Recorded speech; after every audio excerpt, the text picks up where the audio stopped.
চলো, তাহলে ভেদ চ্যাপ্টারটা শুরু করা যাক। এই যে ভেদ, ভেদ দেখতে পাচ্ছ, ভেদ কিছু না। এই চ্যাপ্টারটা এতটা সহজ, একবারে জলের মতন করে বোঝা সম্ভব। এই ভেদ হচ্ছে একটা সম্পর্ক। সম্পর্ক সম্পর্ক বলতে কিরকম? যেরকম আমার যে বাবা আছেন, বাবা, তার সাথে যেরকম আমার একটা পিতা পুত্রের সম্পর্ক, পিতা পুত্রের সম্পর্ক, পিতা পুত্র একটা সম্পর্ক, ওরকম ভেদ হচ্ছে এমন একটা সম্পর্ক যেটা দুটি ভ্যারিয়েবলের মধ্যে হয়। যেরকম এক্স একটা ভ্যারিয়েবল, ওয়াই একটা ভ্যারিয়েবল, এইটার সাথে কি ধরনের সম্পর্কে আছে, যে সম্পর্কে আছে ওই সম্পর্কটাই হচ্ছে আসলে ভেদ। এই ধরো আমি এখানে লিখেছি সবসময়, এই ধরো এই ইংলিশ যে টার্মটা আছে না, ভ্যারিয়েশন, ভেদকে ইংলিশে বলা হয় ভ্যারিয়েশন। সবসময় ইংলিশ টার্মটার সাথে পরিচিত থাকতে হবে। এখন এরপরে যখন তোমরা পড়াশোনা করবে সবকিছুই ইংলিশে পড়তে হবে, তার জন্য প্রথমে ইংলিশ টার্মটার সাথে পরিচিত থাকতে হবে। দেখো, ভেদের যে সংজ্ঞায় বলছে, ভেদ হলো গণিতের একটি মৌলিক ধারণা যা দুই বা ততোধিক চলকের মধ্যে সম্পর্ক বর্ণনা করে। আমি যেরকম এই দেখো এখানে বললাম, এক্স একটা চলক, ওয়াই একটা চলক, শুধু যে দুটো চলকের মধ্যে একটা সম্পর্ক থাকবে তা না, দুই বা তিন বা তারও বেশি এরকম চলকের মধ্যে সম্পর্ক থাকলেই সেটাকে আমরা ভেদ বলতে পারি। এই লাইনটা বলছো, একটি পরীক্ষা করে কিভাবে একটি ভেরিয়েবলের পরিবর্তন অন্য ভেরিয়েবলের মানকে প্রভাবিত করে। মানে মনে করো, এই একটা চলক, একটা ভেরিয়েবল, এর বাড়া বা কমার উপর নির্ভর করে এরও বাড়া কমা। হয়তো এটা যদি বাড়ে, এটাও বাড়তে পারে, এটা যখন কমবে, এটাও কমতে পারে। আবার এটার উল্টোটাও হতে পারে, যখন মনে করো এক্স বাড়ছে তখন ওয়াই কমতেও পারে, আবার এক্স যখন কমছে তখন ওয়াই বাড়তেও পারে। এরকম ভাবে ভেদের সম্পর্কগুলো স্থাপিত হয়। এবার এরকম এরকম যে বাড়া কমার উপর নির্ভর করে ভেদকে অনেক রকম ভাবে ভাগ করা হয়েছে। এবার সেই ভাগগুলো তোমাদেরকে বোঝাবো। তার আগে এই লাইনটা দেখো, বাস্তব বিষয় সমস্যা সমাধান, বিভিন্ন সমস্যা সমাধান করার জন্য এই ভ্যারিয়েশনকে ব্যবহার করা হয়। সব থেকে ভেদকে সব থেকে বেশি ব্যবহার করা হয় যে আমরা ভৌত বিজ্ঞান পড়ি, ফিজিক্সের ক্ষেত্রে এই ভ্যারিয়েশনের প্রচুর আছে। বৈজ্ঞানিক ক্ষেত্রে বিভিন্ন সূত্র যেগুলো তোমরা প্রমাণ করে আসছো বা করবা ভবিষ্যতে, সবগুলোতে কিন্তু ভেদ প্রয়োজন। ভেদের একটা চিহ্ন হয়, এই চিহ্নটাকে বলা হয় ভ্যারিজাস চিহ্ন, এইটাকে ভেদ, এটা ভেদ বোঝানোর জন্য এই চিহ্নটাকে বোঝানো হয়, এই চিহ্নটা দিয়ে বোঝানো হয়। এবার দেখো, এবার ভেদের এবার শ্রেণী বিভাগ করা যাক। ভেদ প্রধানত তিন প্রকারের। প্রথমত হচ্ছে সরল ভেদ, সরল ভেদ।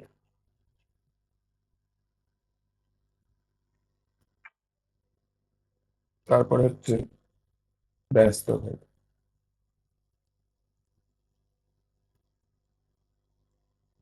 লাস্টে যেটা একটু বেশি গুরুত্বপূর্ণ সেটা হচ্ছে তোমাদের যৌগিক ভেদ। একটা যৌগিক ভেদের উপপাদ্য বলে জিনিস আছে, ওটা শিখতে হবে। যৌগিক ভেদ, এবার এদের ইংলিশ নামগুলো তোমাকে জেনে রাখতে হবে। সরল ভেদ হচ্ছে ডিরেক্ট ভ্যারিয়েশন, ডিরেক্ট ভ্যারিয়েশন। ব্যস্ত ভেদকে কি বলে? Inverse, inverse, inverse variation. আর যৌগিক, নাম শুনে বুঝতে পারছো, জয়েন্ট ভ্যারিয়েশন।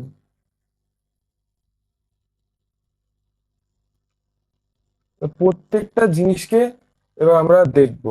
এই ভিডিওতে আমরা শুধু এই যে বেসিক সংজ্ঞা, ভেদের যে বিভিন্ন এইরকম ভাগ, এবার বেসিক জিনিসগুলো আমরা এখানে ক্লিয়ার করবো। অঙ্ক উদাহরণ দিয়ে বোঝানোর চেষ্টা করবো। এবার কোষে দেখি যে অঙ্কগুলো আছে ওগুলো পরের ভিডিওতে আসবে। এবার দেখো সরল ভেদ, সরল ভেদটা নিয়ে এবার আমরা আলোচনা করবো। আমি তোমার জন্য এটা বানিয়ে নিয়েছি তোমাদের জন্য। দেখো, ডিরেক্ট ভ্যারিয়েশন, এটাকে কি বলছে? সরল ভেদ।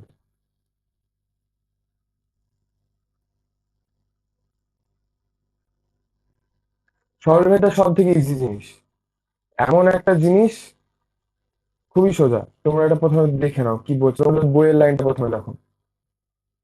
যদি দুটি পরস্পর সম্পর্কযুক্ত চলরাশি এক্স ও ওয়াই এমন হয় যে X by Y equals to K অশূন্য ধ্রুবক। কে কে কে বলা হয়েছে অশূন্য ধ্রুবক, এখানে বলা আছে বলে, আস্তে আস্তে সব বলছি।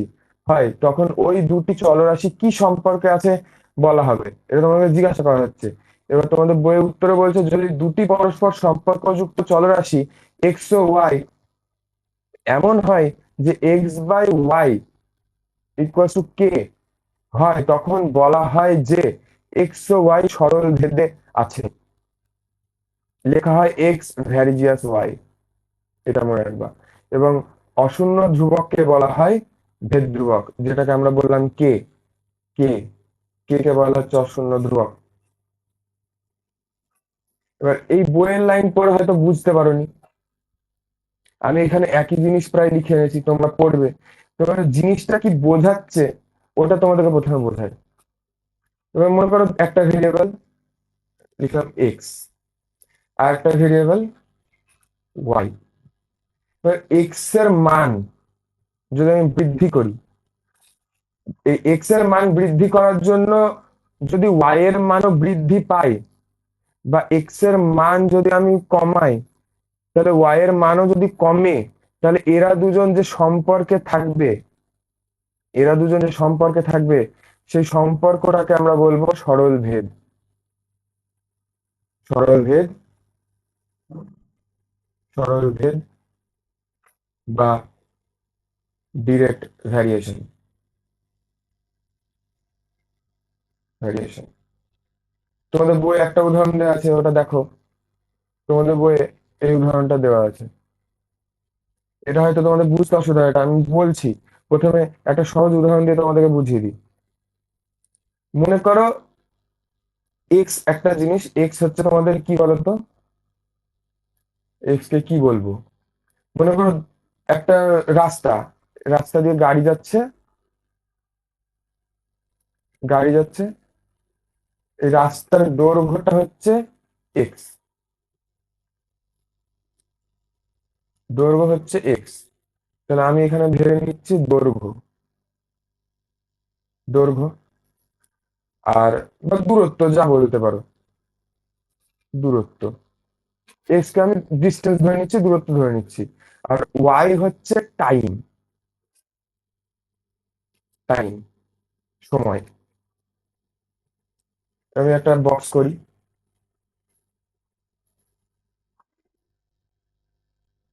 এখানে এক্স, এখানে ওয়াই। এবার ছোটবেলায় আমরা ঐকিক নিয়মের অঙ্ক করে এসেছি, মনে করো এক্স হচ্ছে 10 কিলোমিটার, 10 কিলোমিটার। আমি 10 বলবো, হ্যাঁ 10 কিলোমিটার, 10 কিলোমিটার। এবার ওয়াই হচ্ছে টাইম, ভাবছি 20 মিনিট। এবার বলতে চাইছি যে 10 কিলোমিটার যেতে একটা মানুষের সময় লাগে 20 মিনিট ঐকিক নিয়মের অঙ্ক অনুযায়ী। তাহলে 20 কিলোমিটার যেতে সেই মানুষটা কত টাইম লাগবে, 40 মিনিট। ছোটবেলাকার অঙ্ক, বুঝতে পারছো। তাহলে আমি যদি এখানে 10 ধরি, এখানে হচ্ছে 20, সেরকমই। এবার এটা এটা হচ্ছে কিলোমিটারে কতটা দূরত্ব যাচ্ছি।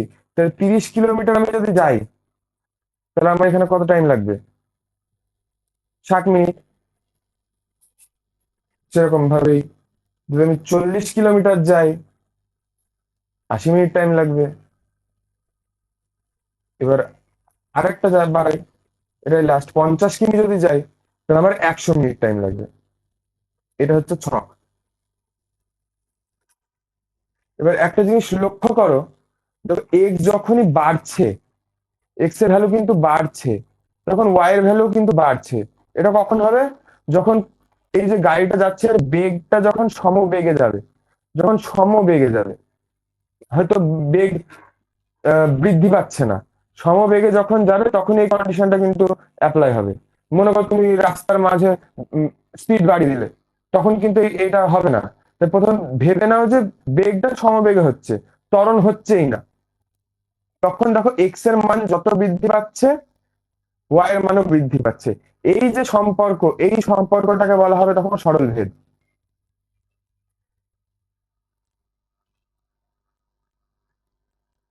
এবার এক্স বাড়ছে, ওয়াইও বাড়ছে।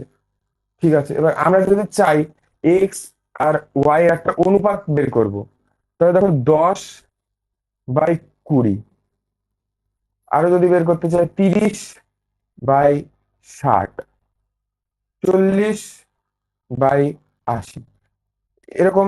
তো প্রত্যেকটা কিন্তু একটা নির্দিষ্ট একই একটা ধ্রুবক আসছে, এটা কিন্তু একটা কনস্ট্যান্ট।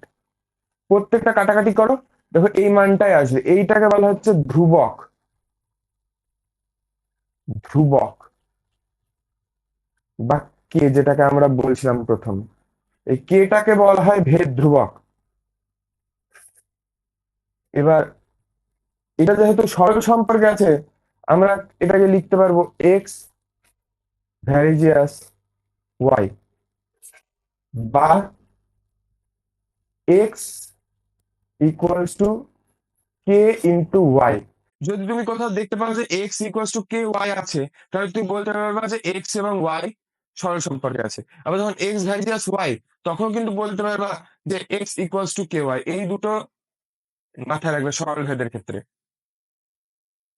বেসিকটা বোঝার চেষ্টা করো, অঙ্ক মুখস্থ করে কিছু হবে না।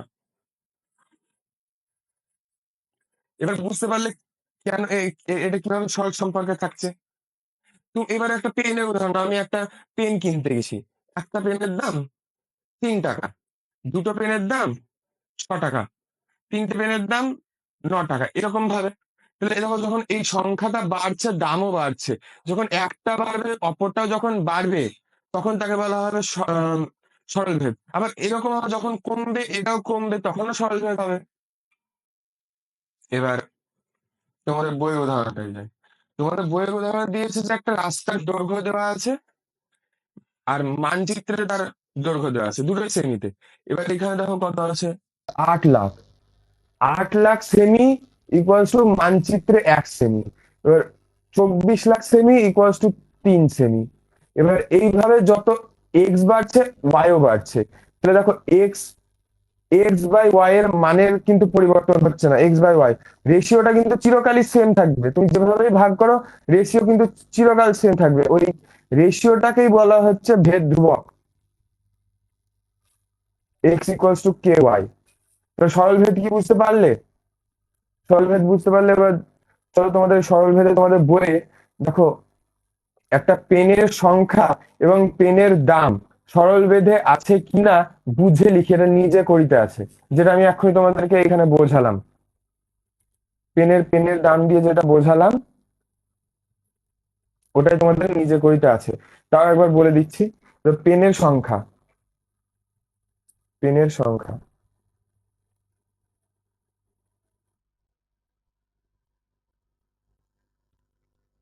সংখ্যা এক্স,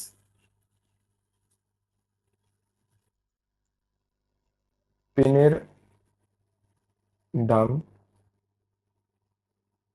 ওয়াই। এবার এক্স আর ওয়াই আমি 5 টাকা ধরছি, একটা পেনের দাম 5 টাকা, দুটি পেনের দাম 10 টাকা, তিনটি পেনের দাম 15 টাকা। এবার দেখতে পাচ্ছ যখন এক্স এর বৃদ্ধি পাচ্ছে, ওয়াইও কিন্তু বৃদ্ধি পাচ্ছে, দেখতে পাচ্ছ তো? এবার এবার এটাকে আমরা কিভাবে লিখতে পারি? এক্স বাই ওয়াই কে আমরা কিভাবে লিখতে পারি? এক্স বাই ওয়াই যদি করি, তাহলে 1/5 হচ্ছে, 2/10 হচ্ছে, 3/15 হচ্ছে। এবার দেখো রেশিও কিন্তু সবগুলোর 1/5 আসছে। তাহলে X by Y equals to 1/5 equals to K. এই কে এর ভ্যালু কিন্তু 1/5, এটা পরিবর্তন হবে না। তাহলে আমরা কি লিখতে পারি? X by Y equals to K. তাহলে এইখান থেকে আমরা কি লিখতে পারি? এখান থেকে আমরা লিখতে পারি x equals to k into y. তাহলে লিখতে পারি এক্স ভ্যারিজিয়াস ওয়াই, এখান থেকে এটা লিখতে পারি। তাহলে আমরা বলতে কি পারি, এটা আমরা প্রমাণ করলাম যে এক্স মানে পেনের দাম, ওয়াই এর সঙ্গে সঙ্গে সরল ভেদে আছে, সরল ভেদে আছে। বুঝতে পারলে সবাই? ইজি চ্যাপ্টার, খুবই ইজি চ্যাপ্টার, কিছু বোঝা মানে বুঝতে পারলে মানে জলের মতন। এই সরল ভেদ যদি বুঝতে পারো, এবার ব্যস্ত ভেদও বুঝতে পারবে। ইনভার্স ভ্যারিয়েশন, ব্যস্ত ভেদ প্রথমে বললাম, ব্যস্ত ভেদ।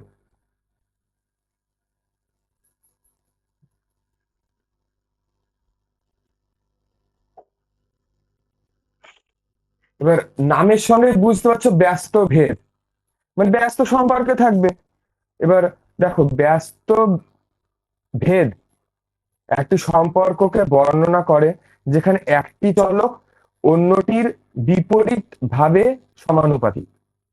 আমি বোঝাচ্ছি, আস্তে আস্তে সব বোঝাচ্ছি। এবার আমি মনে করো এক্স একটা চলক, ওয়াই একটা চলক। সংজ্ঞা অনুযায়ী বলেছে যে ব্যস্ত ভেদ এমন একটি সম্পর্ক, মানে এই আগেরটাই কি হচ্ছিল, এক্স ভ্যারিজিয়াস ওয়াই, এটা এক্স ওয়াই এর সঙ্গে সরল ভেদের সম্পর্ক ছিল।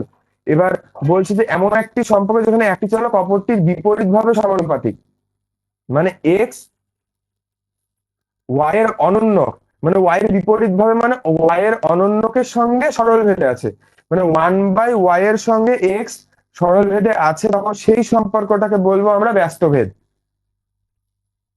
দেখো তোমাদের বইয়ের লাইনে লেখা আছে, যদি দুটি পরস্পর সম্পর্কযুক্ত চলরাশি এক্স ও ওয়াই এমন ভাবে হয় যে সর্বদা x y equals to K হয়, তখন বলা হয় যে এক্স ও ওয়াই ব্যস্ত ভেদে আছে, এবং লেখা হয় এক্স ভ্যারিজিয়াস 1/y, এবং অশূন্য ধ্রুবকটিকে বলা হয় ভেদ ধ্রুবক। এই ভেদ ধ্রুবকের কনসেপ্টটা একই। ধরো আমি যেটা বললাম ওই একই জিনিস, বই একটু আলাদাভাবে লেখা আছে, আমি এখানে আলাদাভাবে লিখেছি। এইটা মনে রাখবে যে ওয়াই এর অনন্যকের সঙ্গে যদি সরল ভেদে থাকে, তখন তাকে বলা হবে ব্যস্ত ভেদ। ইজি। এক্স কে যদি আমি লিখতে পারি, এক্স কে লিখতে পারবো x equals to k, k by y, এইভাবে লিখতে পারবো। তাহলে পরের লাইনে আমরা যদি লিখি x into y equals to k, একই জিনিস আসছে। তো তোমাদের বইয়ে যেটা লেখা আছে x y equals to k, ওইটাই আসছে। এইটা এবার এমন একটা সম্পর্ক যে এবার এক্স যদি বাড়ে, ওয়াই কিন্তু কমবে। এইটা দেখে বুঝতে পারছো, এইটা দেখে বুঝতে পারছো কিন্তু তোমরা। বুঝতে না পারলে আমি বুঝিয়ে দিচ্ছি। এবার এক্স যদি আবার কমে, ওয়াই বাড়বে। এবার এইটার ক্ষেত্রে বিপরীত হবে, তার জন্য এটাকে বলা হয় ব্যস্ত ভেদ। তোমাদের বইয়ে একটা প্রয়োগ আছে, প্রয়োগ নয়, বলা আছে যে আমাদের কারখানায় 63 দিনে নির্দিষ্ট পরিমাণ লোহার যন্ত্রপাতি তৈরি করার জন্য 42টি মেশিন দরকার, কিন্তু ওই একই পরিমাণ লোহার যন্ত্রপাতি 45 দিনে তৈরির জন্য কতগুলি মেশিন দরকার, ভেদ সম্পর্ক গঠন করে হিসাব করি। একটা কথা ভাবো, লোহার পরিমাণ কিন্তু ফিক্স, মানে লোহা বাড়ছেও না কমছেও না, তোমার কাজের পরিমাণ ফিক্সড। তোমাকে এবার 63 দিনে একটা কাজ কমপ্লিট করতে হবে, তার জন্য যন্ত্রপাতি লাগছে 42টা। তাহলে যদি তার থেকে কম দিনে তোমার এই কাজটা কমপ্লিট করতে হয়, মানে এখানে 54 দিন বলেছে, তাহলে তোমার একটু, তাহলে তোমার যে যন্ত্রপাতি পরিমাণ হবে সেটা কি 42-এর থেকে বেশি হবে না কম হবে? 42 থেকে বেশি মেশিন লাগবে না কম লাগবে? নিশ্চয়ই বেশি লাগবে, কারণ তোমার কম দিনে একই পরিমাণ কাজ করতে হচ্ছে, তাহলে একটা মেশিনের ক্ষমতা তো ফিক্সড। তো মেশিনের সংখ্যা বাড়াতে হবে, তবেই এই দিনের সংখ্যাটা কমবে। তাহলে আমি যদি দিনের সংখ্যাটাকে এক্স ধরি আর মেশিনের সংখ্যাকে ওয়াই ধরি, তাহলে এক্স এর ভ্যালু যখন কমছে, ওয়াই এর ভ্যালু তখন কিন্তু বাড়ছে। তাহলে আমরা বলতে পারি যে এক্স আর ওয়াই এইখানে কিন্তু ব্যস্ত ভেদ আছে। তোমাদের এখানে যেরকম দেওয়া আছে দিনের সংখ্যা ডি আর মেশিনের সংখ্যা এম, তাহলে আমি ওটা ধরেই করছি যে দিনের সংখ্যা যদি ডি হয় আর মেশিনের সংখ্যা যদি এম হয়, তাহলে এরা ব্যস্ত ব্যস্ত ভেদে আছে। তাহলে আমরা লিখতে পারি ডি ভ্যারিজিয়াস 1/m, এটা লিখতে পারি ব্যস্ত ভেদে আছে বলে। তাহলে এইটাকে আমরা কিভাবে লিখতে পারি, d equals to k by m, ব্যস্ত ভেদে আছে। কে হচ্ছে এখানে ভেদ ধ্রুবক, সবসময় ব্র্যাকেটে লিখবে। কে কে হলো অশূন্য ভেদ ধ্রুবক, এটা সবসময় লিখতেই হবে তোমাকে ব্র্যাকেটে, অশূন্য ভেদ ধ্রুবক। এটা ডিনোট করে দিলে কি জিনিসটাকে। এবার বলেছে যে 63 দিনে, তাহলে আমি কে এর ভ্যালুটা প্রথমে এখান থেকে বের করে নিই। কে ইকুয়াল টু দেখো ডি ইন্টু এম হচ্ছে, ডি ইন্টু এম হচ্ছে। তাহলে কে এর ভ্যালু কি হবে? দিনের সংখ্যা 63 আর মেশিনের সংখ্যা হচ্ছে 42। আমি এটা প্রথমে ক্যালকুলেশন করব না, এবার দেখে নাও। এবার একই বলেছে যে 54 দিনে তৈরির জন্য কতগুলি মেশিন প্রয়োজন হবে। তাহলে বি এর যে নতুন ভ্যালুটা হবে, বি এর নতুন ভ্যালুটা কি? 54 দিন। 54 দিন। কে এর ভ্যালু এখানে পেয়ে গেছো, কে এর ভ্যালু পেয়ে গেছো। এখানে আমাদের সম্পর্কটা তৈরি হয়ে আছে, সম্পর্কটা তৈরি হয়ে আছে। D equals to k by m. আমাদেরকে বের করতে হবে এম, মেশিনের সংখ্যা কত। তাহলে এম বের করতে গেলে আমরা লিখতেই পারি কে বাই ডি। এই এই লাইনটা থেকে, এই লাইনটা থেকে লিখতেই পারি। তাহলে এবার এবার নর্মাল হিসাব 63 × 42, কে এর ভ্যালুটা এখানে, কে এর ভ্যালুটা দিয়ে দিলাম। আর নতুন ডি এর ভ্যালু 54, 54। এবার কাটাকাটি করে ক্যালকুলেশনটা ওটা তোমাদের দায়িত্ব। ওইটাও যদি শিখিয়ে দিতে হয় তাহলে উচিত হবে না। তোমরা এখন মাধ্যমিকে পড়ছো, মাধ্যমিক দেবে এর পরের বছর, তো এখানে ক্যালকুলেশন করে দেওয়াই আছে 49। তোমরা হিসাব করবে, দেখবে একই বেরোবে, পুরো সেম জিনিস। বুঝতে পারলে কি করলাম, এই বিষয়টা বুঝবে কিভাবে করলাম। প্রথমে আমাকে দেখতে হবে যে দুটো যে ভেরিয়েবল দেওয়া আছে, এখানে একটা দিন একটা ভেরিয়েবল, আর একটা হচ্ছে মেশিনের ভেরিয়েবল। ভেরিয়েবল কাদেরকে বলে? যেটা চেঞ্জ হয়, চেঞ্জ হয়ে যায় যেটা, তাকে ভেরিয়েবল বলে। তাহলে দিনের সংখ্যাও চেঞ্জ হচ্ছে, মেশিনের সংখ্যাও চেঞ্জ হচ্ছে, দুটো ভেরিয়েবল। এবার ওই ভেরিয়েবল দুটো কোন সম্পর্কে আছে আমাকে ওটা দেখতে হবে। তো ওরা কিভাবে দেখবে? এক্স এর ভ্যালু যখন তুমি কমাচ্ছ, ওয়াই এর ভ্যালু বাড়ছে। এক্স এর ভ্যালু যখন বাড়াবে, ওয়াই এর ভ্যালু কমবে। তাহলে ব্যস্ত ভেদে আছে। ব্যস্ত ভেদে এক্ষুনি আমরা শিখলাম কি হয়, এক্স ভ্যারিয়াস 1/y হয়, x equals to k by y হয়। ওই জিনিসটাই প্রয়োগ করলাম, প্রয়োগ করলাম। এবার দেখো, এটা যখন যদি বুঝতে পারো, তাহলে তোমাদের বলে একটা প্রয়োগ আছে। এ দেখো, সমীর বাবু বাড়ি থেকে 60 কিমি/ঘন্টা বেগে গাড়ি চালিয়ে 2 ঘন্টায় স্টেশনে পৌঁছান। তিনি যদি 40 কিমি, না এটা 80, হ্যাঁ 80 কিমি/ঘন্টা বেগে গাড়ি চালাতেন, তবে বাড়ি থেকে কত সময়ে স্টেশনে পৌঁছাতেন? ভেদ তত্ত্ব প্রয়োগ করে হিসাব করি। তো তোমাদের উত্তরের জন্য একটা হিন্টও দিয়ে দিয়েছি, হিন্ট। নির্দিষ্ট দূরত্ব অতিক্রম করতে গতিবেগ ও প্রয়োজনীয় সময় ব্যস্ত ভেদে আছে। তো বলেই দিল যে ব্যস্ত ভেদে আছে, তো তোমাদের কত ভাবতে হবে না। এটা তোমাদের হোমওয়ার্ক থাকলো, এটা হোমওয়ার্ক। এটা আমি হোয়াটসঅ্যাপ একটা গ্রুপ দিয়ে দেবো নিচে, ওই হোয়াটসঅ্যাপ গ্রুপে সবাই জয়েন হবে, দিয়ে আমাকে এইটা হোমওয়ার্কটা করে পাঠাবে। এটা খুবই সহজ। আর যদি না পারো কমেন্টে জানাবে বা হোয়াটসঅ্যাপ গ্রুপে জয়েন হয়েও জানাবে, আমি বুঝিয়ে দেবো। এবার লাস্ট, লাস্ট এটাই এই ভিডিওর লাস্ট বেসিক কনসেপ্ট। এরপরে এরপরে তো আমরা অঙ্ক করব। জয়েন্ট ভ্যারিয়েশন, নাম শুনে বুঝতে পারছো, যৌগিক ভেদ, যৌগিক ভেদ। এবার দেখো, যৌগিক ভেদ এমন একটি সম্পর্ককে বর্ণনা করে যেখানে দুটি বা ততোধিক ভেরিয়েবল একটি জটিল উপায়ে সম্পর্কিত। মানে এখানে একটা, এখানে আর সম্পর্কটা তখন এই দুটো ভেরিয়েবলের মধ্যে হবে না, আর একটা ভেরিয়েবল চলে আসবে জেড। এই যে ভেরিয়েবলের সঙ্গে যে চলে আসছে, মানে দুটো বা তারও বেশি হতে পারে। এই তিনটেই হবে বা দুটোই হবে তার কোনো মানে নেই, তার বেশি হতে পারে। প্রত্যক্ষ বা বিপরীত পরিবর্তনে বিপরীত যৌথ প্রকরণে ভেরিয়েবলের মধ্যে একটি গুণগত সম্পর্কে জড়িত। এবার যেটা বলতে চাইছি যে এক্স ওয়াই আর জেড এর সঙ্গে দুজনের সঙ্গেই কিন্তু সরল ভেদে আছে, দুজনের সঙ্গেই সরল ভেদে আছে, তখন তাকে বলা হবে যৌগিক ভেদ। মনে করো এক্স ওয়াই এবং 1/z এর সঙ্গে সরল ভেদে আছে, 1/z আলাদা জিনিস, ওয়াই আলাদা জিনিস, তখনও এটাকে বলবো আমরা সরল ভেদে আছে।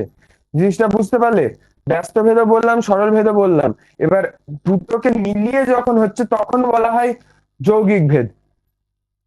তোমাদের বইয়ে যেটা আছে সেটা দেখো। এবার যদি একটি চলরাশি একাধিক চলরাশির গুণফলের সঙ্গে সরল ভেদে থাকে, তবে প্রথম চলরাশি অপর চলরাশিগুলির সঙ্গে যৌগিক ভেদে আছে। তোমাদের তো বলছিলাম না, যৌগিক ভেদের একটা উপপাদ্য আছে, এটাই সেই উপপাদ্য। তোমাদের উপপাদ্যটা হয়তো এখান থেকে বুঝতে পারবে না, আমি বুঝিয়ে দিচ্ছি। প্রথমে দেখো, এক্স ওয়াই আর জেড এর সঙ্গে সরল ভেদে আছে, দুজনের সঙ্গেই আছে, তখন আমরা বলবো যে এটা যৌগিক ভেদে আছে। এবার এইটাকে আমরা প্রমাণ করব যৌগিক ভেদের উপপাদ্যের প্রয়োগের মাধ্যমে। প্রথমে ভেবে নেবা, ভেবে নেবা না মানে কি, এক্স ওয়াই এর সঙ্গে সরল ভেদে আছে যখন জেড ধ্রুবক, ধ্রুবক মানে জেড এর পরিবর্তন হচ্ছে না। আবার যখন এক্স জেড এর সঙ্গে সরল ভেদে আছে তখন ওয়াই এর পরিবর্তন হচ্ছে না, ওয়াই তখন ধ্রুবক।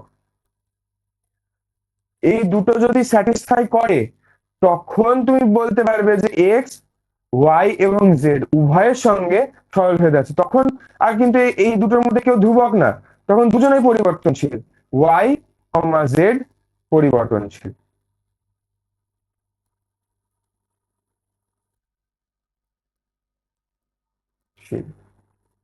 বুঝতে পারলে? ইজি। একটু একটু মাথা খাটাবে বুঝতে পারবে। ডেল চ্যাপ্টারটা অনেকে ছেড়ে দেয়, কারণ তোমাদের ফাইনালে দ্বিঘাত করণের সঙ্গে আহ অথবা কোশ্চেনটা থাকে। কিন্তু তোমার এটা মাথায় রাখতে হবে যে ওইভাবে পড়াশোনা করলে হবে না, যে এটা করলাম ওটা করলাম না। নাম্বার পাওয়ার জন্য তো সবকিছু পড়া না, শেখা, শেখাটা মেন। শিখতে হবে, শিখলে এগোনো যাবে। বিষয়গুলো বোঝো, প্রত্যেকটা জিনিস ইজি। এবার তোমাদের এটা হচ্ছে বয়েলসের সূত্র, আদর্শ গ্যাসে বয়েলসের চার্জের সূত্রের সমন্বয় যেটা হয় PV equals to R T, physics আছে দেখবে, ওইটা এখানে দেওয়া আছে। এটা দেখো দেওয়া আছে V equals to R into T by P, আরটা কিন্তু এখানে ধ্রুবক। তুমি একটা জিনিস দেখো, V varies as T by P, এখানে আমি কি বলতে পারি, ভি পি এর সঙ্গে সরল ভেদে আছে এবং ভি ওয়ান বাই পি এর সঙ্গে সরল ভেদে আছে। পি এর সঙ্গে সরল ভেদে নেই, ওয়ান বাই পি এর সঙ্গে সরল ভেদে আছে, আর পি এর সাথে ব্যস্ত ভেদে আছে। আর এই ক্ষেত্রে তখন পি কিন্তু ধ্রুবক, পি কনস্ট্যান্ট, আর এই ক্ষেত্রে টি কনস্ট্যান্ট, টি কনস্ট্যান্ট। তবেই লিখতে পারবে V varies as T by P. বিষয়টা পুরো ইজি। এবার যদি বুঝতে পারো এই অঙ্কটাও বুঝতে পারবে। তোমাদের এই বইয়ের প্রয়োগ 19 নম্বর নিজের বইতে আছে, এটা আমি করিয়ে দিচ্ছি। বলছে 5 জন লোক 9 দিনে 10 বিঘা জমি চাষ করতে পারেন, তবে 30 বিঘা জমি চাষ করতে 25 জন লোকের কতদিন সময় লাগবে, ভেদ তত্ত্ব প্রয়োগ করে নির্ণয় করি। দেখো আমি প্রথমে ভেবে নিচ্ছি লোক সংখ্যা, লোক সংখ্যা ইকুয়ালস টু এল, আমি ধরে নিলাম। এবার দিন সংখ্যা, দিন সংখ্যা ডি ধরে নিলাম। এবার জমি, জমিকে আমি এ ধরলাম, ধরতে পারি, তোমার যা খুশি তুমি তাই ধরতে পারো, এখানে কোনো বাধা বিপত্তি নাই। এবার বলেছে 5 জন লোক 9 দিনে 10 বিঘা জমি চাষ করতে পারে, আমি একটাকে ধরে নিচ্ছি এল। লোক সংখ্যার সাথে, লোক সংখ্যার সঙ্গে প্রথমে আমি ডি এর সম্পর্কটা দেখব। তার জন্য আমাকে তাহলে জমিটাকে আমরা প্রথমে ধ্রুবক ধরতে হবে, তাহলে এটাকে আমি তখন কনস্ট্যান্ট বলবো।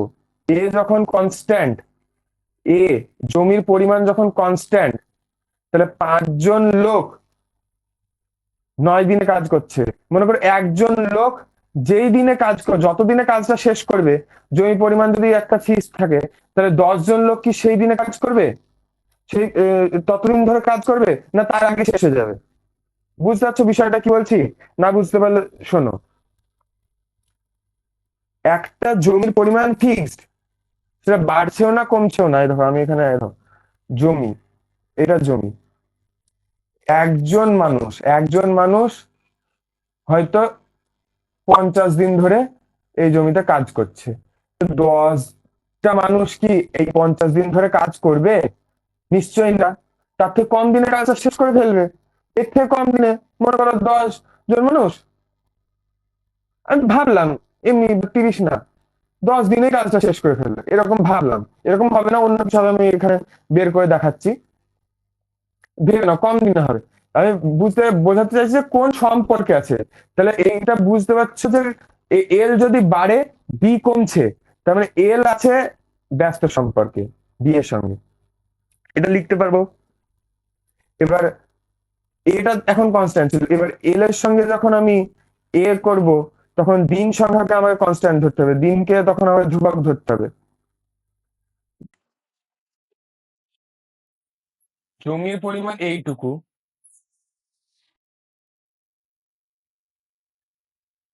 আমি 10টা লোক ধরছি। 10টা লোক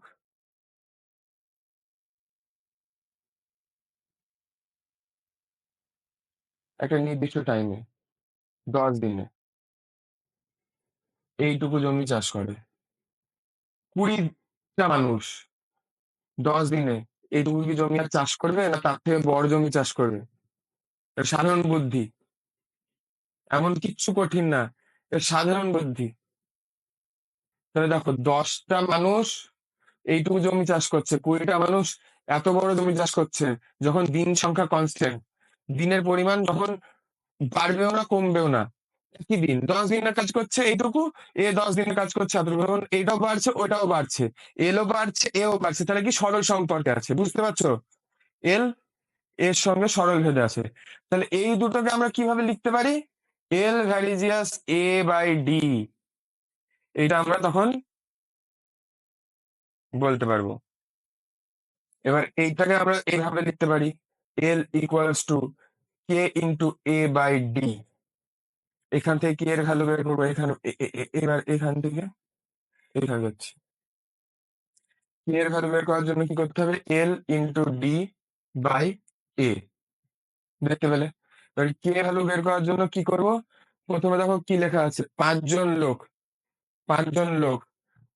এল এর মান 5, 9 দিনে, দিনের সংখ্যা 9, 5 × 9, আর জমি পরিমাণ 10 বিঘা। 5 × 10, 9/2, কে এর ভ্যালু, কে এর ভ্যালু 9/2, কে এর ভ্যালু বেরিয়ে গেল। এবার ওই 30 বিঘা, তাহলে বলেছে তবে 30 বিঘা জমি চাষ করতে 25 জন লোকের কতদিন সময় লাগে, ডি বের করতে হবে আমাদেরকে। তাহলে এই সম্পর্কে যদি আমরা ডিটা নিয়ে আসি, ডি ইকুয়ালস তখন কি হয়ে যাবে? কে ইন্টু এ বাই এল।